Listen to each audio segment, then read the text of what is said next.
looking at so far is we've been looking at the sine rule. And the sine rule works if you have, or finding an angle if you've got two sides and another angle, or finding a side if you have two angles and a side.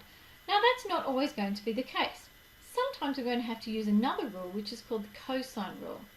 And the cosine rule is used for when we have either three sides and we're trying to find an angle, or we have two sides and an angle and we're trying to find one of the sides.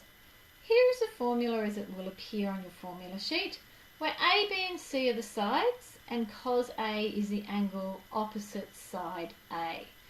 So if you're going to use this formula to find a side, please be aware of some things that could go wrong. This is A squared, meaning to find our answer you're going to have to take the square root of your calculation, otherwise it is going to be incorrect. So having said that and warned you, let's have a look at what it's going to look like in terms of an example. Okay, so we start off the same. We start off the same as the sine rule. We're trying to find a side and an angle that belongs together. So here it is, a side and an angle that belongs together. Now if you have a look at this side here, there is no angle, and this side here, there is no angle. So I'm just going to put circles around them, because these form my sides. Now my unknown is the side I'm trying to find. So the formula being A squared, or whatever you want to call it, equals B squared plus C squared minus 2BC cos A is what my rule looks like.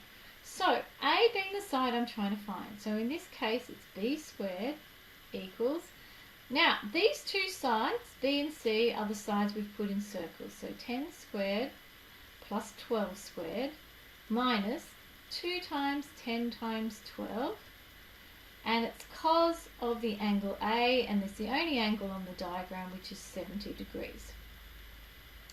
So what we do is we place it into our calculator, and we get B squared to be some number like 161.91516 and so on.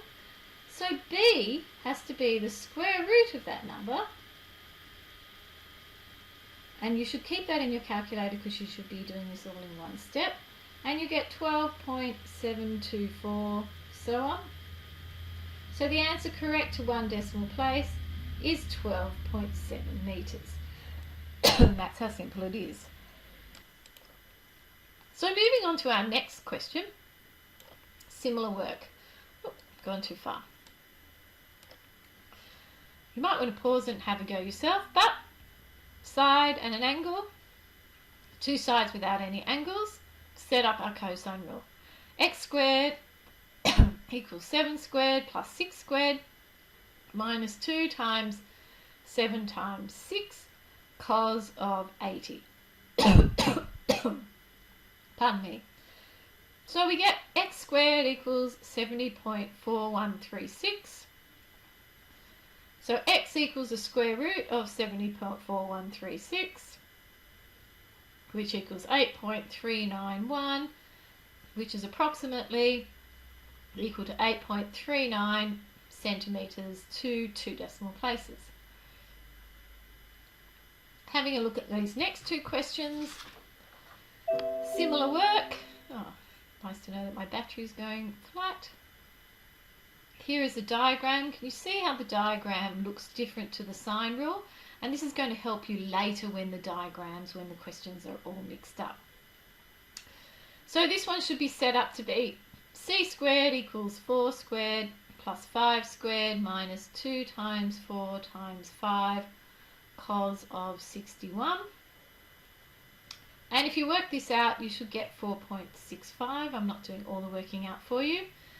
And the next one here, I should have k squared equals 18 squared plus 13 squared minus 2 times 18 times 13 cos 127.